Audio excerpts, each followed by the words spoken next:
Who wants to go first? David, you're standing up. Guinea pig. Do I need to face a camera so that Mike can see, or is he okay? Okay. And I'll actually adjust the camera a bit. I can see, we can see, I think from online, we can see. I mean, we Or I can we hold can pose however you'd like.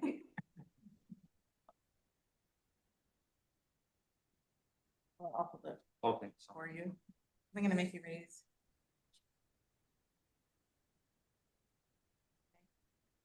All right, if you can please repeat after me. I, David Hampton, I, David Hampton, having been elected as a member of the UNM-Los Alamos Advisory Board, having been elected as a member of the UNM-LA Los Alamos Advisory Board, position number 2, position number 2, in the County of Los Alamos, in the County of Los Alamos, State of New Mexico, State of New Mexico, do solemnly swear do solemnly swear that I will support the Constitution of the United States, do solemnly swear that I will support the Constitution of the United States, the Constitution and the laws of the State of New Mexico, the Constitution and the laws of the State of New Mexico, and faithfully and impartially discharge the duties of said office to the best of my ability.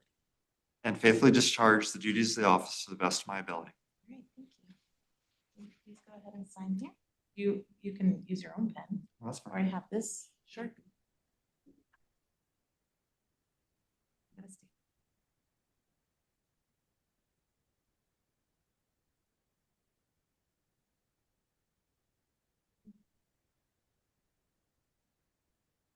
Thank you very much.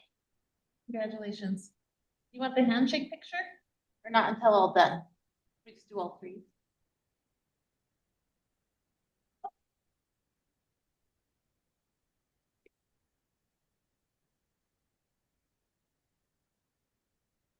Thank you. Okay. Oh, no.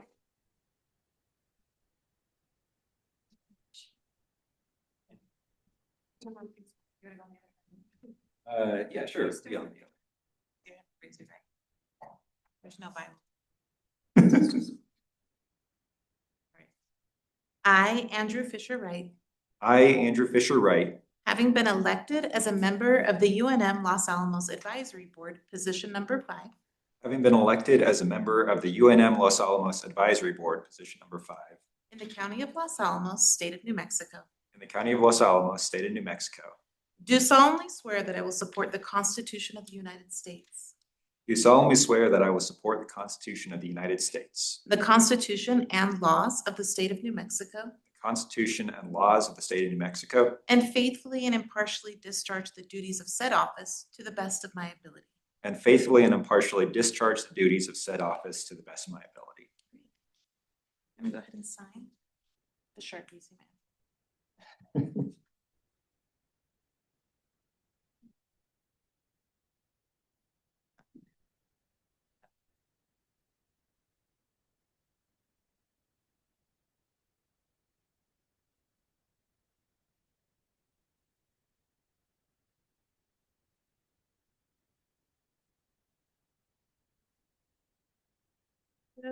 Congratulations.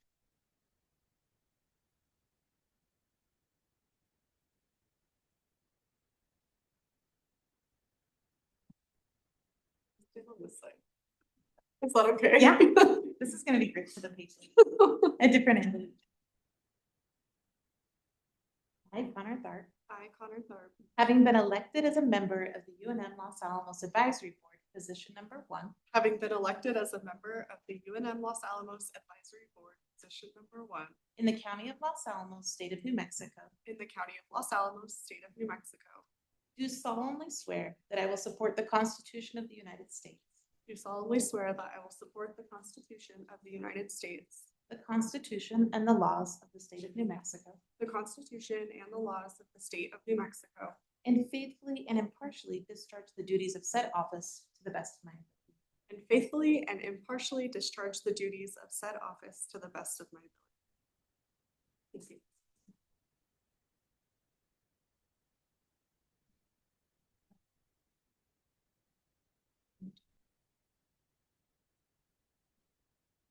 Well, they- Oh, because it's right there.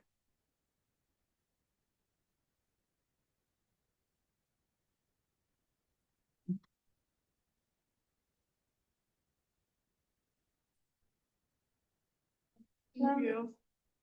All three?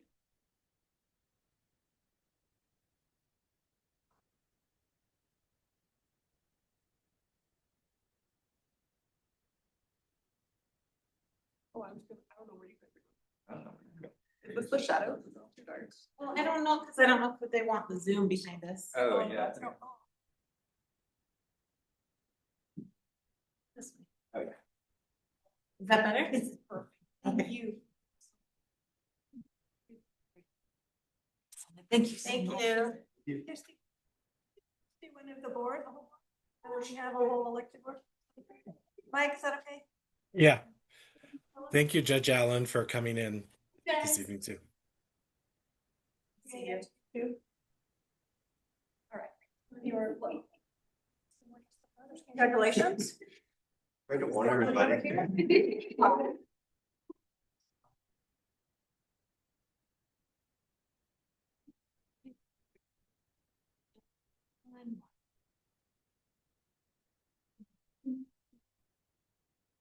Thank you so much. Will you send it? Oh, sure, absolutely. Thanks for coming. Okay, guys. Welcome. Yeah, congratulations. Elected and everything. So you go ahead and start. Yes, sir. Start with reading. Okay, because you already did one. Okay, well, I apologize. I was late. I had a strong vice chair who couldn't pick up for me, so I appreciate that.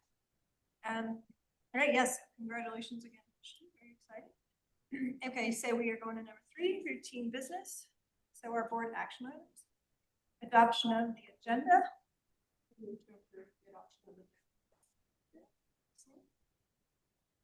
Second. Thank you. All in favor, raise your hand. Thank you, unanimous. Okay, approval of advisory board meeting minutes from November 10th. Move that we approve said minutes. Okay, and the second, all those in favor? Unanimous. Okay, wonderful. Did you talk, you didn't talk yet about Zoom, or you did? Okay, and I don't think, I'm not sure, we might actually have. Okay, so before we will go to public comment, and we did decide at the last meeting that we would start with this meeting hopefully on Zoom. And so we do have it on Zoom, and I see a lot of names up there. So in 1 second, I'm going to open it up for comment. And the way we are doing Zoom, we do until we open it up. Everybody's mic is muted, and then also everybody, when we do have people speaking to you, each have 3 minutes to ask a comment or make a question, and try not to have. We don't have the chat open, and that's because we'd like to have a meeting all together as if we're all in the same. Kristen, can you speak up a little bit? It's hard Oh, to hear Mike, you. I'm sorry. Yes, okay. I'll repeat that our Zoom rules, our protocols we had talked about last time were mics are closed until it's time to speak, and chat is closed so that we're all in the same room, not having a separate conversation. If these rules don't work as we go to these protocols, we can evolve. Those are the initial ones. And then whether you're in the room or online, if you're speaking, say who you are, and if you're actually your name, and if you're representing the organization, state that. And so I will open it to public comment, and then we'll start in the room, and then if anyone online has a comment. And also, if for this section of public comment is about items not on the agenda. So new and different. Or are you standing here because you'd like to comment? Okay, over to you, public comments. Yes, I'm Wait, joined. let me ask, can you see her? Yes, I think you can. Yes. If you could state your name. Yes, I'm Joan Lucas. I'm faculty here at Los Alamos. I want to congratulate the newly elected members of the board. I want to share with you a screenshot of what's on the campus website right now, which I would hope will be updated. So what I specifically want to ask of each of you is that you create an email that people of the community are able to reach you directly. We have some, but not everyone. And more importantly, once you create this email, you set it to automatically forward to them. That's all I can say. Okay, thank you for coming in. I appreciate it.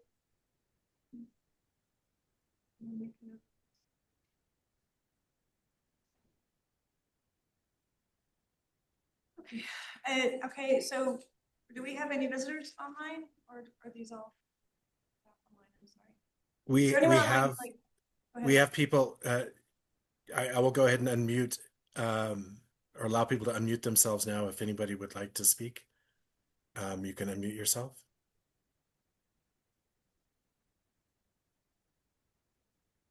Okay, so if anybody online would like to make online, now is the time. Looks like no one is willing to speak. Okay. Thank you.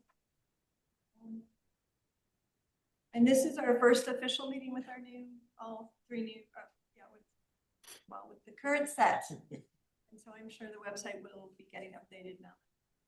I think it was actually. Oh, wonderful. Okay, good, thank you. Appreciate that. And I also think we do already all have emails. I think everybody is set up. Okay, so back to our agenda. Oh, thank you, John. Okay, so we are on 5, introduction of visitors. So actually, I think we will go around the room. Joan, if you don't mind saying your name again, and then we'll open up online if there's online who are visitors. So do you mind stating your name again? Joan Lucas. Excellent. We have staff, and then let me open it up again online. Mike, people introduce themselves.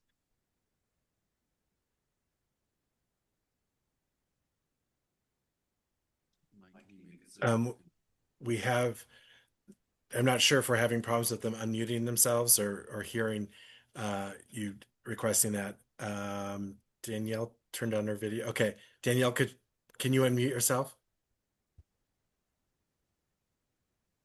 Yes, sorry. Okay.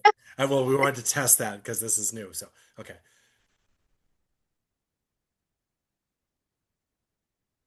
And then Irina, do you want to introduce yourself? Yes, I can unmute myself. Hi.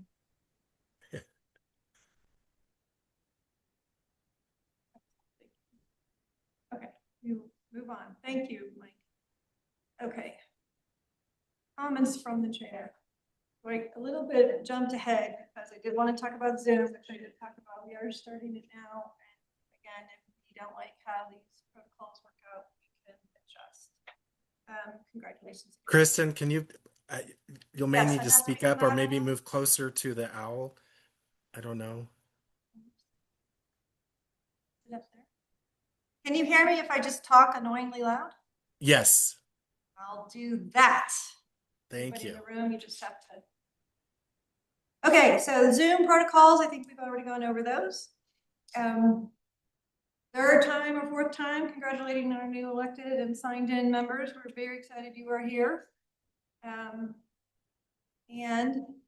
let's see what else I wanted to say in my section here. I have a couple of things.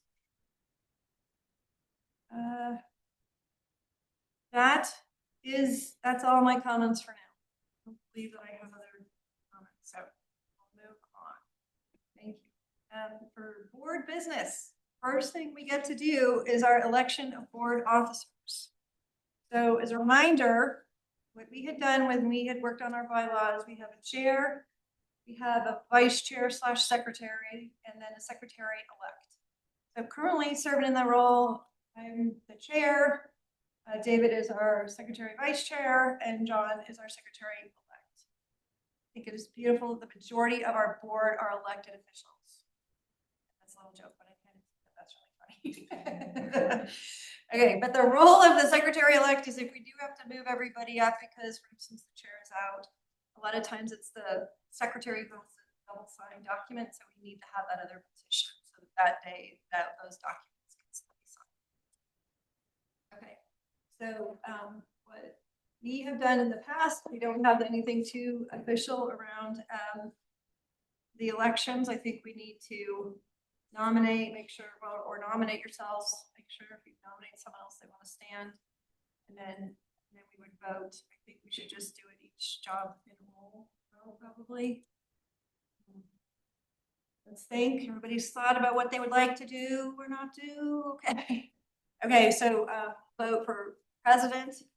I'm willing to stand for president again. If somebody else would like to stand, please don't be shy and let us know.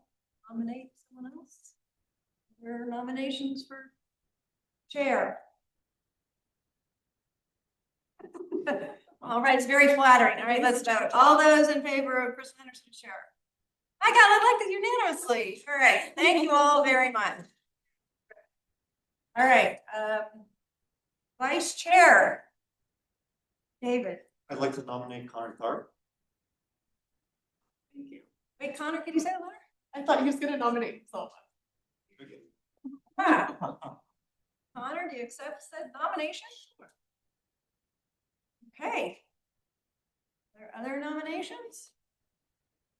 I would have nominated David if he hadn't nominated somebody else.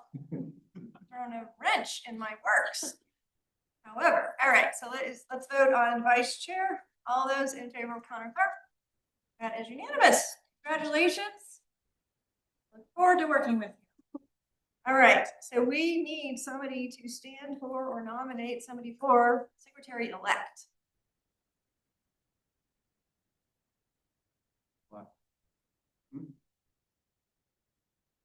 You can chat amongst yourselves, that's fine. Or not. Thoughts?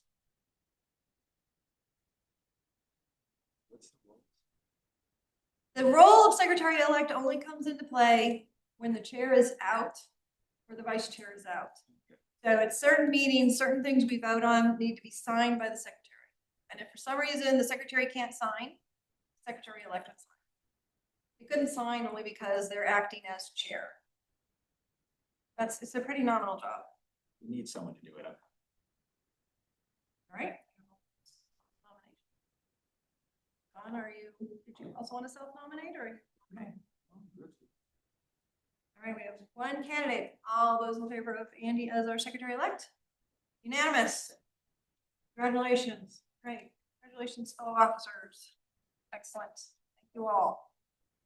Thank you for your confidence. Okay, we are moving on to our discussion of our operating agreement.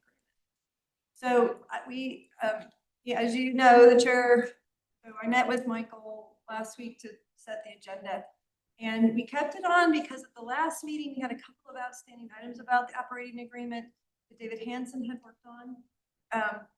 And so I'll just go over them real quickly. I think they won't take too long.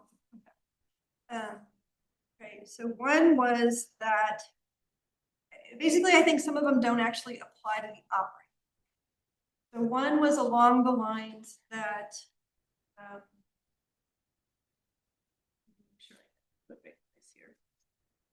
it was that whether or not we should incorporate into the operating agreement something about a request for chancellors to communicate with their local communities. My thought, and I think most of the board discussed it, was that that's really not appropriate for the MOU, right? Because the operating agreement is about our relationship to regions, and all of the branch campuses have to agree to those any changes. And so I think our chancellor currently does a really great job communicating. And also I have no idea how the other chancellors do. So I would vote no if we voted on this, because I don't think we need to be telling the other communities they think they're chancellor.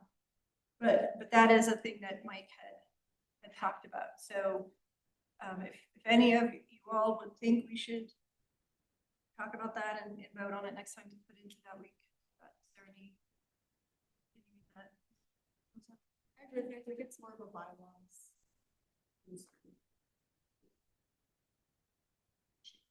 Okay. Any difference? Okay. Very good. And then, now that I have this in here, let's see here. Mike, I have actually lost track of the other two items. Do you remember what his other? If I can go back and look. Could you tell me? Yeah. Not necessarily in the order you pitched them, but the next one I think was review measurements of student engagement and Yeah. success. Right. And also there was a request, I think it came from Connor, but Connor, you can correct me if I'm wrong, or a suggestion that the chair meet with the other chairs of the other advisory boards to discuss the operating agreement to see if there are things that each of the advisory boards are considering wanting to change or update or modify in some way. Yeah, and the way I had it is even if it wasn't about that, just that, engage other UNM branch campus boards annually. Leave it kind of open-ended. Which, I mean, I kind of support that. Yeah, I think that that's good. Well, go ahead. And do we want to bring the other stuff in yet, or we want to talk, we should talk about it individually, right? What do you want, do you have them, were there other ones? Yeah, I had 7. We had 7 of them. And well, another one was something that David Hansen really feels strongly about is represent the needs and best interests of the community of Los Alamos. That's something that is under board functions. Okay. And I mean, I think we're committed and we swore to do that anyways, so to some degree, but I wouldn't be against that either. Okay. Then the other ones are, these are more administrative ones. So in 1B4, that's the one where we certify the elections, which we don't do. So I think one of the requests is that that would be removed or revised. So I think it'd have to be pending what UNM legal would say. But if we don't think we do it, that's a problem, right? And another one was 1B5, and that was the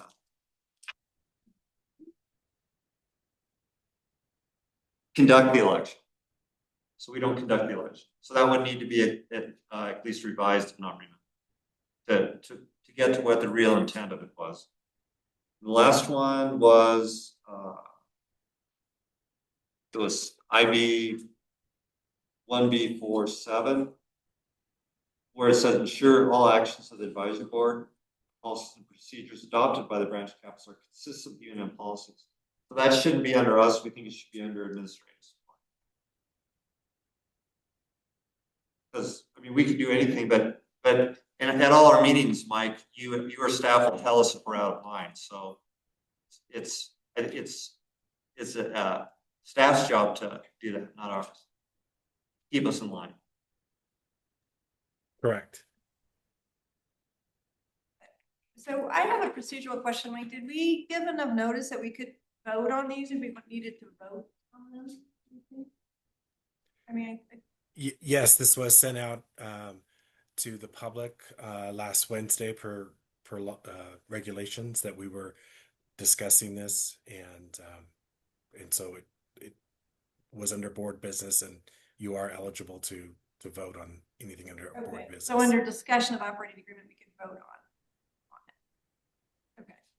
Okay, good. Okay, so it sounds like to me, editing what the chancellor's communications. Okay, so let's talk number 2, the student success. So that was one where I thought it ought to be more in the bylaws, if anywhere, rather than in this operating agreement. But I'm going to open it up to you all. Do you think this is for all campuses and or bylaw?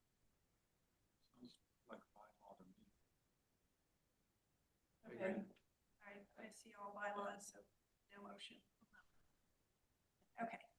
Okay, the chair's meeting once a year, I think that is a good idea. I would broaden it to a chair or a representative of each board. Like it should be the chair, but if the chair can't do it the day they meet. I wouldn't mind keeping it open-ended because we just say engage. Yes. Then that means maybe sometimes it's just calling them and say, you want to get together or how you doing? Yeah. So just some sort of engagement. Right. I think that that's a good idea. So Mike, in terms of logistics, is that something you want us to try to wordsmith, or do you think that's better for your team to wordsmith? Like if we were to vote, we think, you know, the chair should engage with the other chairs once a year. What do you think? I'm sorry. I do think that just like we have in the current operating agreement about that there's engagement between the regents and the advisory board, that I think this particular request could appropriately be in the operating agreement, or it could be in our bylaws as long as the bylaws of the others. But I think the other one, and I'm sorry because sometimes it's hard to hear, but the student success thing, that probably doesn't make sense in the operating agreement, because it really is between the board and the regents. We're on board with that with the student success. We did not think. Okay. So I think if you wanted something in the operating agreement that probably would make sense to go in the similar area of the operating agreement, that the advisory board, a representative from each advisory board will, you know, or two, will meet and convene once a year to discuss the operating agreement or other shared interests, concerns, or whatever. You could create some sort of language like that. Yeah. And then, David, of course, oh, go ahead. David Hansen had suggested maybe just say engage with the other board representatives in case the meeting can actually be happy. You know, just make it a little more open-ended language-wise, but engage with the other. That would be, I think that would be fine. I think sometimes vague is a little better because then we're not going, wait a minute, we haven't done that. We haven't met twice or whatever, you know, it allows.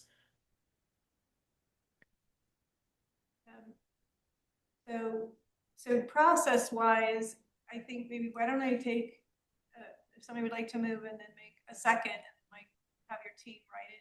Maybe part of that move is that the staff would write it and the chair can review, and if it's consistent with what we're voting on, then we'll move forward, rather than having us word craft it right now. Okay, so I'm open to such. Yeah, I think that would be more effective. So if you take a vote that you want something like that, we can craft a draft language and share that with you, Kristen. And then if you want to also share it with the vice chair, and if the board is comfortable with the two of you signing off on that, or we could craft language and bring it to the next board meeting. I'm open to a motion that says that the vice chair and I will check the language, and that way we can vote on it and be done. Such motion, like. I move that we add engagement with other UNM boards to our operating agreement, and that we authorize the chair and vice chair to wordsmith it for us. No, to review the language of the staff. To review the language of the staff recommendation. Okay, all those in favor? That's unanimous. Okay, good. Thank you for having your team write that up. And then whenever it's ready, just let us know when Hunter and I will look at it. And, you know.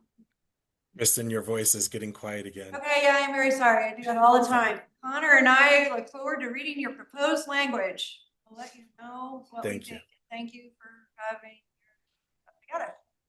Okay, so representing the needs of the community of Los Alamos, or respectively the other communities at board functions. This to me is a bylaws thing, I think. Or am I repeating it wrong, David? No, that's close enough. Yeah, so based on how we're bidding things, and it's kind of, like I said, something we do anyways. It's kind of motherhood and apple pie kind of thing, right? So we can put it, I think we can get by and put it in the bylaws. I agree. Does everybody agree, or is there... Okay, so we're passing on that item. Thank you. Okay, and then was it certifying our elections or certifying bond elections? Or check, well, the next one was that the board is, there's language around the board certifying elections.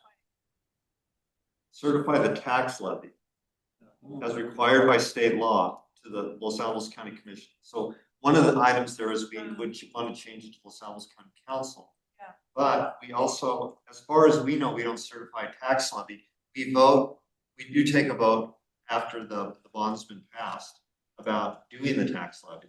That might be what they mean, but, so it could be worded that, right? Yes. Is that something that should go to legal?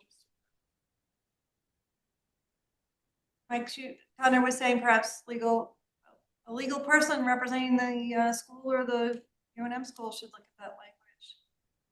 Okay, I can bring that, yes, I can bring that to legal, UNM legal to say, and ask them for some clarification around that. Yeah, because we're thinking what the language should really say is that we let the county council know we are in agreement with it. Perhaps that's what it is. What we need is clarification. But I do think maybe we should all vote that we see if we want to take a vote on changing it to say county council. County commissions and the county council. Well, it's different by each community. We're the only one that's county council. Right, Others it have would to- only have to be county council for here and still commission everywhere else. It's kind of a nit, but I think we changed it in another place. I don't know, what do you all think? Is that a nit we should vote on? That was confusing. I thought we could leave it as for item number 4 that revise or remove it. So that, I mean, it needs to be revised at the very least. And Yeah. if we don't do any of it, like if we don't certify anything to the county council, we Yeah. never have. No. But they say it's accordance to state law, so we don't know. So I guess we're asking if you can have legal counsel advise us on that language, if it's accurate for what our responsibilities are. Okay. Yes, we can do that. Okay, and then the next item was similarly conducting elections. Is it bond elections? Well, it doesn't matter. We don't conduct elections. All right. But we do the support that UNM-LA institutionally can't do because it's an election. So we'd support it, but we certainly wouldn't conduct it. So once again, I think it would need to have a revision in accordance with a legal opinion. So that's 1B5. The prior one was 1B4. You can get some legal advice or have a lawyer let us know if those are correct or not. Does that work, Chancellor? Can you hear me? Barely. I heard Okay. 1B5 and then you got quiet. 1B4 and 1B5 are both items we would like you to have counsel for UNM look at and either Okay. clarify for us what it means, or perhaps it needs some revision in the language. I will do that. Excellent. David Hansen did good work. I will say that again, right? Appreciative of his work. If he ever comes back and listens to this, yay, David Hansen. All right, the last item was ensure all actions are consistent with UNM policies. Are these all actions of board members of advisory board? All actions of the advisory board and policies and procedures adopted by the branch campus are consistent. Okay. Well, my opinion is I am not opposed to that because that should be the case. I don't think it's incumbent on board members to know that. I think that's part of what staff would do is tell us, FYI, you can't do that. Right, but this keeps it in there that the staff would feel comfortable telling advisory board. Yes, we just move it down from section 1 to section 2. Oh, that's what the request is? Yeah. It would be under administrative support instead of advisory board. But it's still under the concept that the board shouldn't be doing those things. Right, but we can't tell ourselves that our policies are inconsistent with. We don't know. Yeah. Okay, can you hear what this conversation is about? I did a little bit initially with David.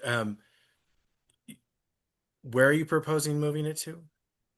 So the first section is, or the second section is advisory board.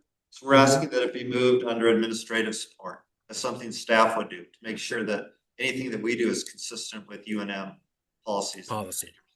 Okay. I think that I would prefer it be there, but we add language to the administrative part that says and the staff would keep the board in line. Either way. Are you looking at it right now? Yeah. All right, I'm sorry. All right, I'm gonna read it out loud. Okay, this is under the category of the duties and responsibilities of the parties. So ensure all actions of the advisory board and policies and procedures adopted by the branch campus are consistent with UNM policies and procedures and applicable state and federal laws and regulations. I guess my thought would be, this is my thought, move that exactly as it is into administrative support, but responsibilities would be all actions of the advisory board need to be consistent with blah, blah, blah. Like, we're not the ones who ensure it because we don't know all the rules, but we have to act that way. Yeah. Well, and I think where I believe, because it says all parties, it's like that I agree that you're not responsible for knowing all those things, but at the end of the day, you are responsible for, if we're telling you that that is inconsistent with UNM policies, that you wouldn't proceed to do that. So I think that's why it's probably under all parties, that it's a collective responsibility, minus, of course, the knowledge. I mean, the board isn't expected to know all UNM policies and procedures, but they should act in alignment with the board policy or the UNM policies and procedures. Does that make sense? Yes. So maybe that's why it's in the all parties. Maybe what we need is language that says part of administrative support is letting the board know whether there's an issue with this one. Yeah. And a minor addition to the one above. So, Yeah. 7 itself. Okay. So should we move on that one and vote on that then?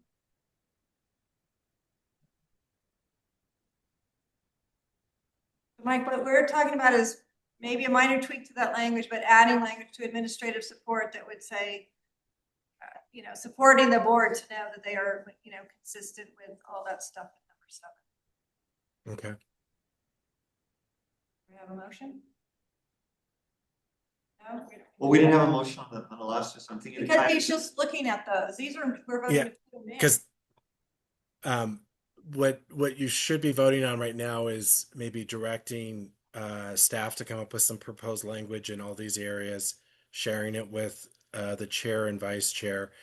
And remember that anything we come up with then needs to be shared with the other advisory boards, and that whole process begins. So I move that we revise 1B7 to clarify that it is a role of the advisory board to not do anything that's inconsistent with UNM policies and procedures, but to add a clarification under administrative support that their job is to tell us if we're about to do something that's inconsistent. Second? okay. Okay, all those in favor? That's unanimous. Okay, and then we'll do that the same way where the vice chair and chair will look at it and move it forward. That doesn't have to come back unless we. What's that? That was fairly painless. That was pretty painless. When they tell us how you know what you're doing, who do they tell? Mike or? In that administration section. I have to tell us and Mike. Well, it's probably Mike's team that would be Mike. But that's part of the language that Mike will probably cover. These always confuses. Okay. All right, great. That was the discussion of the operating agreement. We are moving on to the tuition and fees proposals for 2026 and 2027. And I did talk to Mike about this, in terms of where does this fit in our roles and responsibilities? And it does, because it's clearly a part of the budget. Okay. And if I may, I'll share my screen with the proposed fees. Can you all see that? Yes.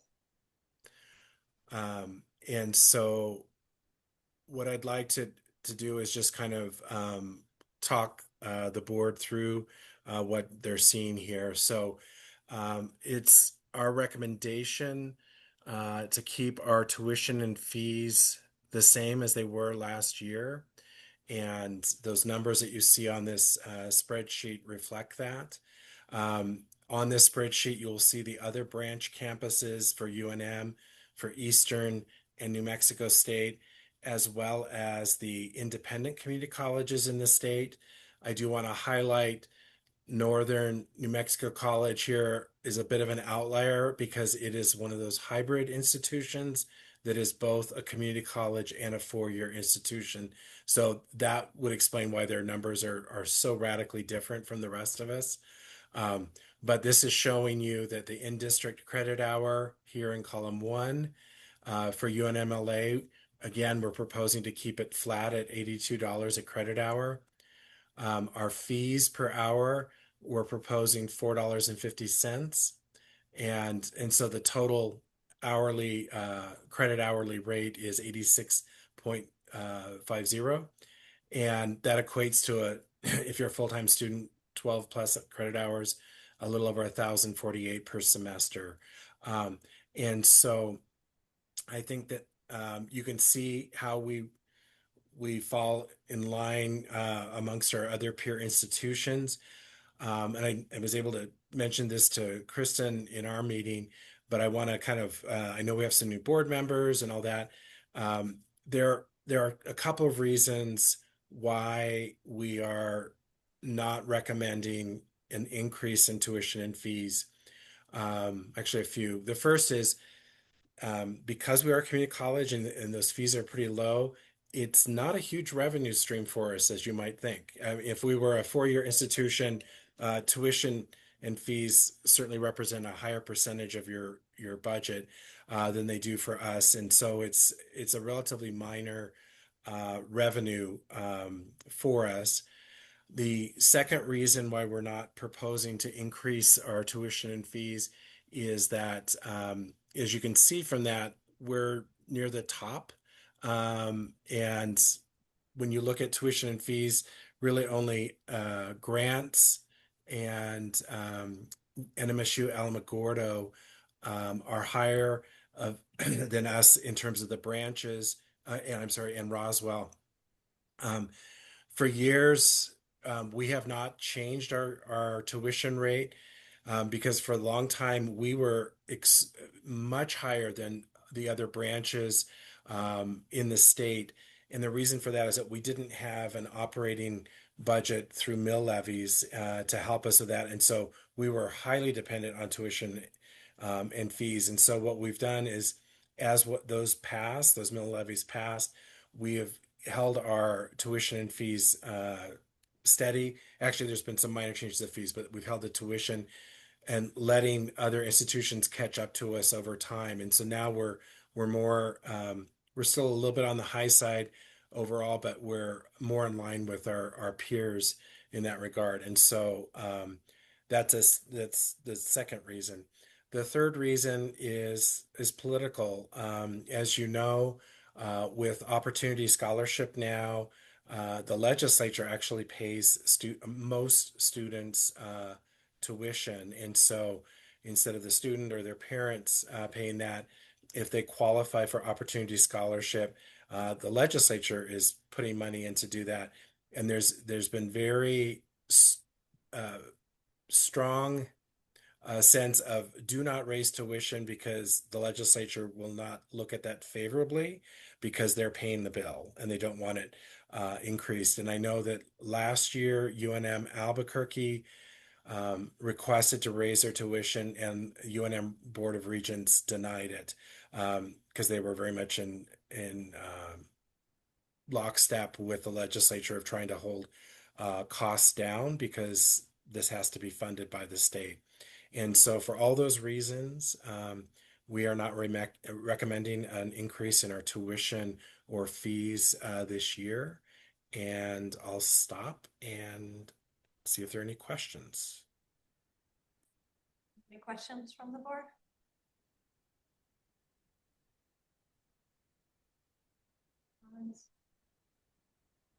And I'll stop sharing right now so I can see.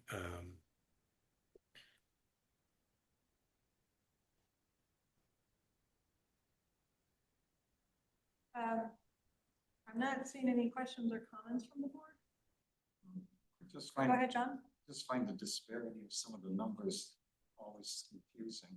Why? I can't hear you, John. Sorry. Why one college is twice as much as another, or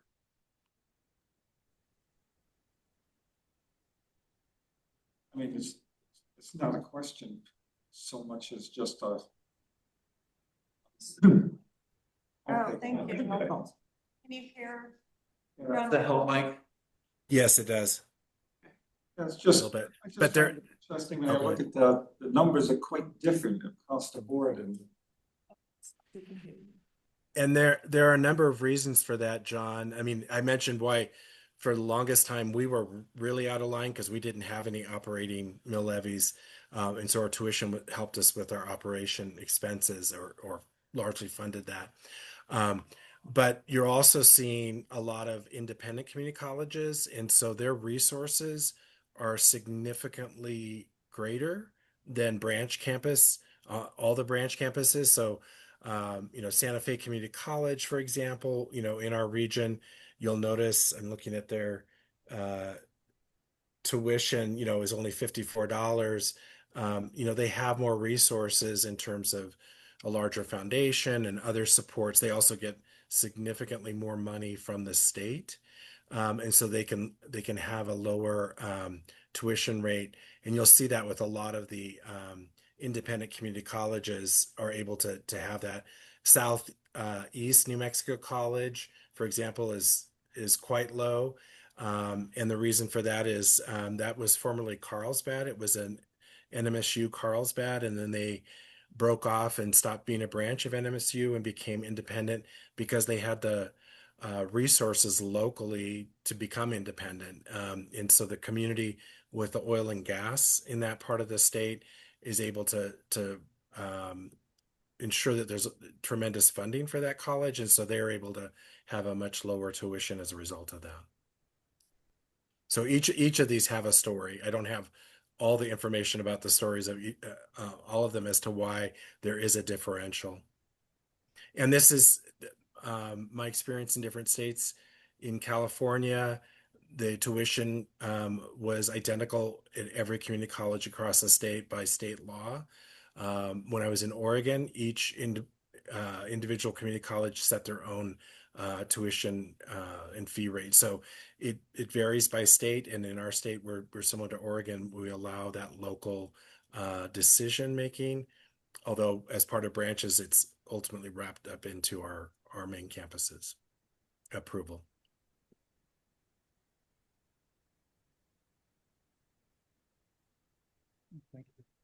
thank you. Okay, any other questions? Okay. And Mike, you need a motion, you use, so whether you approve or not. Yes, Okay. and the motion needs to talk about that you're recommending this to the Board of Regents. Okay, is there more discussion on thoughts on changing? Okay, I'd like to accept the motion if there's one. As Mike said, it would need to include that we're recommending to the Board of Regents that we adopt the chancellor's suggestion of no change, or that we want to do something different. I move that we recommend to the regents to accept no change to tuition or fees this year as proposed by the chancellor. Okay, is there a second? I second that. Okay, all those in favor? Okay, that's unanimous. Great. Great. Thank you, Mike, Thank and thank you for the explanation. That was helpful in terms of understanding the schools and the other states. Good question. You're welcome. Okay, so we are moving to 8 presentations by the executive team. Mike, I'll turn it over to you. All right. Thank you. Good evening, everyone. I have my report here. I do want to say that, it's amazing you can put something out and things shift. So I have an update to the staffing. I just received the resignation letter from Heather Berkovitz, who's our facilities manager. She's taking a job out of state, and she will be with us till the end of January. And so that happened between when I put this together and tonight. So we're really sorry to lose her. She's been a great addition to our campus, but she had some other opportunities, and so we will be going out for that position soon. I've given you an update on the legislative session. Of course, it's a 30-day session this year versus the 60-day, which is the every other year. Not a lot of new stuff comes in during a 30-day session. It's mostly budgetary. And as I put in my report, we're expecting a very flat budget to come in because the state is using any excess resources they have to try to backfill any cuts to Medicaid and SNAP benefits that the federal government has done. As we all know, New Mexico is a very large recipient of those federal dollars, and so the state is trying to backfill that with any excess revenues they have this year. So they've told us to just expect very little increase, if any, to our budget. So of course, we'll see how that all comes out of the legislative process. And as I mentioned in there too, I've put in for some capital requests, and we'll see how funding comes with that. Just to keep people aware, when I say, wait a minute, there's flat budget and yet you're asking for capital, which is expensive. Those are funded separately, and so they're funded through the oil and tax revenue bonds or the statewide general obligation bonds. So there's a certain amount of money available every year across the state. One year it's the GOB bonds, the other year it's the STB, that is the oil and tax revenue. So even in a flat budget year, there is possibility of getting capital outlay money. And so I put in my report those things that we're looking to do. I've given you an update on the construction projects. We are getting closer to being done with our front entry project, which is exciting. And it'll be nice to have that complete. And the other two things, just I mentioned our website. We'll be launching our new website. We're just about finished with the redesign of that.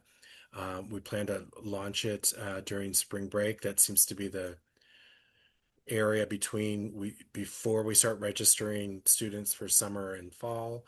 And yet students will have already been registered in the spring. So we need to hit that window where we don't have any glitches with our website to create issues with students getting registered and all that. One of the areas that we've chosen to focus with our website is to really focus it on the community and recruiting new students. So a lot of things that maybe staff and faculty have been used to on our website will be migrated to more of an intranet kind of thing, and they won't be out on the web, in part because we really want that web to be that outward facing, our website to be that outward facing recruiting mechanism, and also supporting our current students with that. And then lastly, the fiscal shared services. As you know from previous meetings, we have a lot of vacancies in our business services area. And so we've contracted with the Albuquerque campus to help support us with some of our fiscal services. We're down an accountant, we're down a director of business operations, and we're down a senior fiscal tech as well. So they're supporting us with that. We're paying them a fee for that. And I just want to say that we have been just very, very happy with the support that we've had from them. It's been fantastic, and we're going to plan on using them even after we get a new director of business operations, because they'll be able to continue to do some of the processes that it doesn't make sense to hire another person to do if we can use the Albuquerque campus for that. So those are all my updates. Are there any questions? Go ahead. Yeah. So it sounds like we won't get any movement on the funding formula till the 27th legislative session at the earliest now. Yes. Yep, they are, because looking at some of the different options of that will mean more revenue, and they are not wanting to designate additional revenue outside of the current structure. So yeah, that is getting punted a year, David.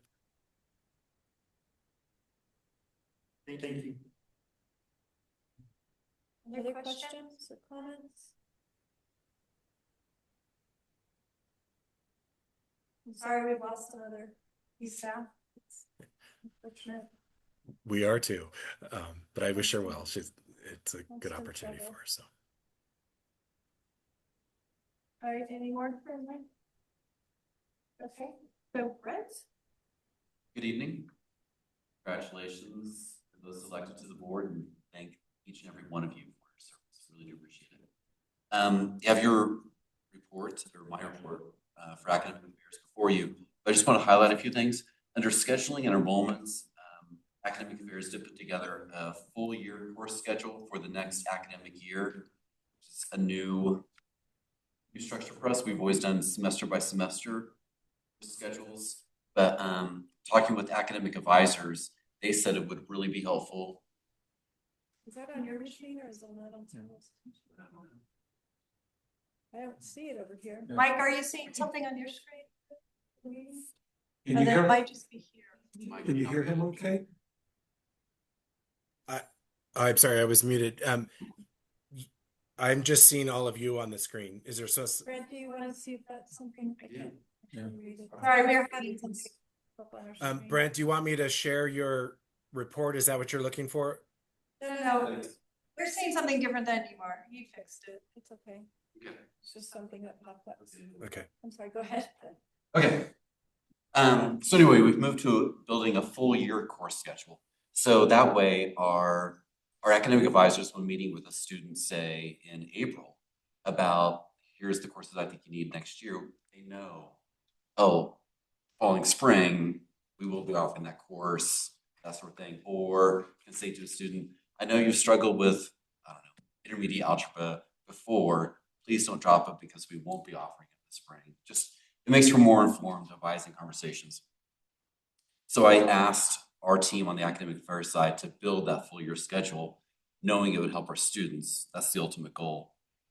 What we didn't anticipate is it's really helpful for us as a planning document.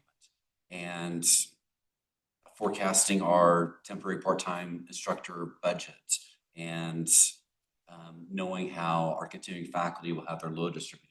There's just been different things internally that have made us think, oh, this is a really good idea. I'm glad that we've adopted that. So I just really appreciate our collaboration with the student affairs side. And I hope that Danielle would concur that that collaboration has improved over the last half a year, and it's reaping benefits for our institution. We're also meeting monthly with Los Alamos High School personnel to improve our dual credit enrollments and offerings, actually. And so most recently, including today, we've been working on putting together a unique web page just for dual credit and putting together a subset of our courses, because I don't think that high school students want to wade through several score of courses, some of which aren't dual credit options for them and such. And that way, and then we're working with the LAH personnel, and they're going to add that to the digital high school schedule. So there's just different things we're doing where I think we really will get some traction on dual credit, which is obviously a great benefit across the street as well.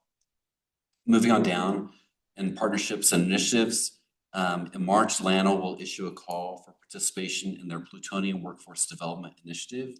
I am strongly committed to UNM-LA submitting a proposal to participate in their PWDI. And so I've been talking with colleagues at Northern New Mexico College and at the Central Campus in Albuquerque in nuclear engineering with a couple different proposals, and actually we'll be collaborating on both of those and two forward rather than just one. We will also be putting together a proposal to participate in LANO's data sprint this summer. The deadline for that application is next month. And as part of the data sprint, you pick a central organizing question.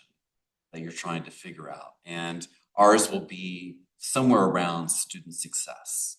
And so members of Danielle's team and myself will be getting together to figure out exactly the wording around that student success piece. But I think it's exciting, and we've met with some of the people who participate from LANL in that data sprint. They seem like great people to work with, so we'd love to have their brain power. Finally, the final bullet point there talks about PTK identifying 4 Liberal Pause awards. Also want to add to that, 3 PTK students from UNM-LA were awarded scholarships and also be given recognition at a big statewide ceremony in Santa Fe later this semester. That concludes my report, but happy to answer any questions. Yeah, this is super helpful. Thank you. Are there questions? I was wondering with the dual credit, how do you work with the school to make sure the timing of the classes fits with theirs? I mean, that's hard to do. It's hard enough to do in one school, let alone 2, right? Right. So we asked about their whole A-B block schedule because like next week, there's a holiday on Monday. And so A days will fall on Tuesday, Thursday, and B, right? And so what is A, what is B flips back and forth between Monday and Tuesday, all that. That block scheduling is we're not going to change that, right? It's just a given. So given that, what they have done is if students in a dual credit course, they can count for a slot on A and B. And then that way it can make it, so then every other day would be an open slot for them. But then on the other days, they're in their dual credit course. If they're taking a face-to-face one. Or actually, I think if they're taking an online one as well, they could still double up in terms of how they're doing it. And then they're also broadening it in terms of which courses are eligible. And so previously, for example, psychology, for some reason, intro to psych wasn't an option, but now they are accepting that option. So oftentimes it's fairly incremental gains, but it's still something that will make it so these additional 5 students or something like that will be able to get. Also, the Principal Ziegler and myself have started, and I now realize I've begun that sentence. I have not told the chancellor this, but Principal Ziegler and I have talked kind of vaguely about some schools have a model where you can apply for some enriched learning initiative and then spend half a day on your local college campus. And so we're starting some conversation around a bigger sort of idea in regards to that. And I think that could be a really neat initiative as well. And I'm hopeful the chancellor agrees with that. Yeah, great. And you don't necessarily have to report this back, but do you have any sense of do students who take a lot of dual credit often just use them to go somewhere else, or do they tend to stay with UNM or UNM-LA, or do you not know information on that? I suspect that Chancellor Holtzclaw knows this data better than I do off the top. I don't have the exact numbers, but it's all over the place. There are students at the high schools that are taking these to be competitive for universities across the country and trying to get rid of some requirements. We have students who, of course, start as dual credit students in the local high schools and matriculate to UNM-LA, and others directly enroll in UNM Albuquerque upon high school graduation, or NMSU, or one of the other. It's a little bit of everything. Yeah, thank you. Well, and I know just from parents I know whose kids have taken a lot of dual credit, how happy the student and the parent is, being able to get those credits out of the way when they will later. It's a tremendous deal for students because it's free for them, but it's college credit, so they are taken care of if they take their correct courses with where they're planning on attending. They've got those courses out of the way. It also helps them adjust to the rigor and timing of a college class while they're still at home, and they've got that support network. And so students who take dual credit and this is a national statistic, are more likely to go to college and complete college than students who don't start with dual credit in high school. And so, because it really does, it gives them that kind of that initial start and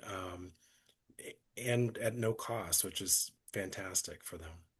Just to add to Mike's latter point, there are studies that show that even holding GPA constant, participating in dual credit makes you more likely to go to college after graduating high school and makes you more likely to complete college. So even students performing at the same level in high school, those who participate in dual credit show added benefits. Oh, I see what you're saying, really? Oh, that's very interesting. The one problem with dual credit in New Mexico, and this is Mike, we don't hear you. I'm You're sorry. very faint, Mike. Oh, the one problem with dual credit in New Mexico, which is not true in a lot of other states, is the higher ed institutions are not paid to offer the dual credit.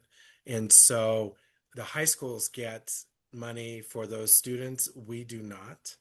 And that continues to be a conversation at the legislature because they're like, well, we don't want to pay twice. And we're like, but we're providing the education to them, but we don't receive any funding for that.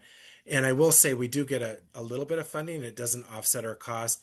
Every once in a while, they'll give us a little bit of money. They run through the funding formula to say, oh, this is to kind of offset a little bit of your cost of providing dual credit to students.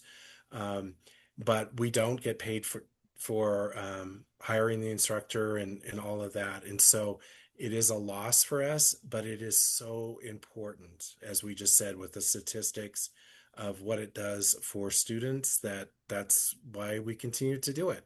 And all the other schools continue to do it in the state. It's the right thing. It would be great if we were paid for it. Well, I agree with all that. It's unfortunate we're not paid, and yet it's such a great program. So Yeah.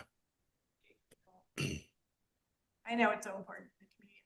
Our high school is very rigorous, but I still have to think, and taking a class at college helps prepare kids to really be ready to go. So that's also so. And congratulations to the staff that got these awards. That's great. Congratulations to them. That's good. All right, any other questions or comments? Just, I'm very excited about the partnerships and initiatives as a whole, but wow, the Petroleum Workers Development Initiative, I'm looking forward to that proposal. That's exciting.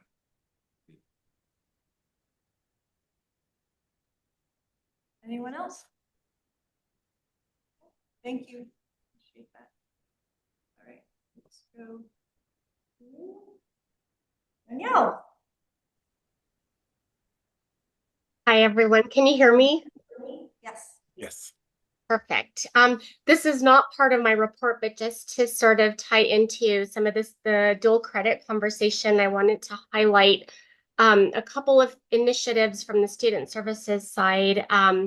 One, and I've mentioned these before, but we did launch an online new student orientation specifically for dual credit students last semester.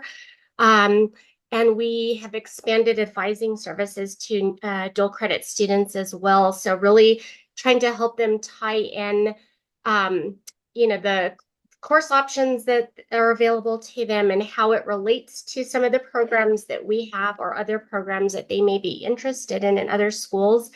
And we've also really concentrated on pathways with them. So helping them just determine what classes are tied into the various pathways and what might be of interest to them. So we're really starting to intervene a little bit earlier, hoping that we can have some of them either matriculate into UNM-LA or just make better choices for transfer or just exploration surrounding their interests in general. So lots of stuff going on there, and it is really exciting.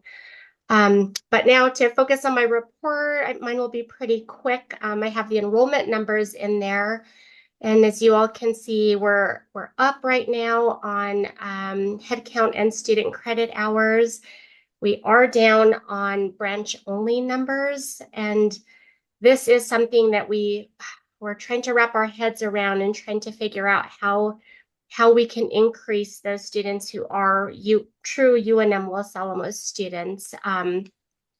So we'll be doing some dives into how to better recruit for that population. As always, I give a little update on our Complete College America participation. So again, as I mentioned in the last meeting, we had some staff attend the annual convening that was held in Baltimore. So it was the Chancellor, Brent, myself, and our Human Resources, I'm not sure what her title is, go-to person, Sasha. We attended that, and I personally felt like it was a really valuable conference, and so looking forward to this year's. I have on here that we were supposed to launch our Power BI training, and unfortunately that did get postponed. So I think in a couple of weeks we'll actually start that. There's been just some delays with the person that's doing the training. So we're very, very excited about that, and to actually have some live data that we can start using to start, just helping us track and make some decisions with enrollment and services and all that good stuff. We do have our advising team who will be participating in an advising adult learners course that is also sponsored by CCA. And we are going to be participating in a Pathways Technical Assistance. This is, I'm not exactly sure what this is, but it's a year-long program. And I have some highlights on here on what this course consists of. I don't want to get too much into it, but our internship coordinator, Brittany, is going to be leading this initiative. And we feel like it's going to tie beautifully in with some of the initiatives that we have to start internships early.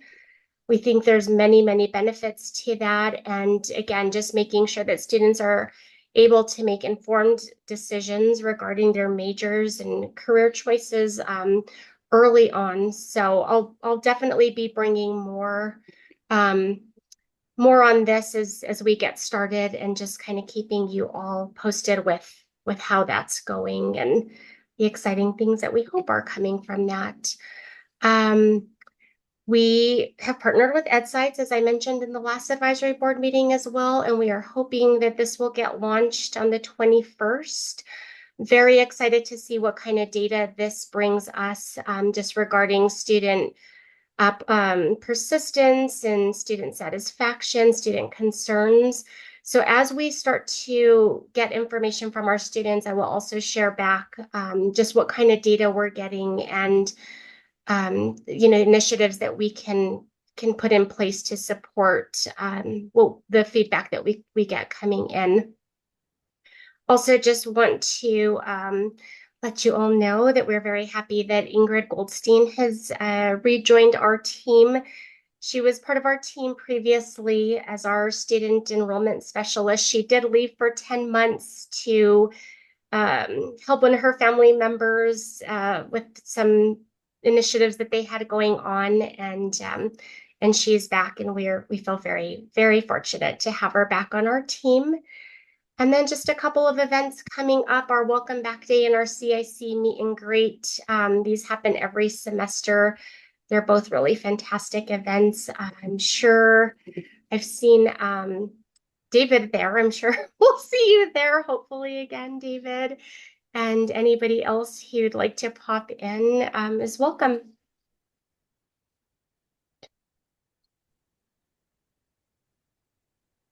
Any questions or comments? I'm just thinking that based on the last two presentations, some of those initiatives should help local head count. So thank you. Hopefully.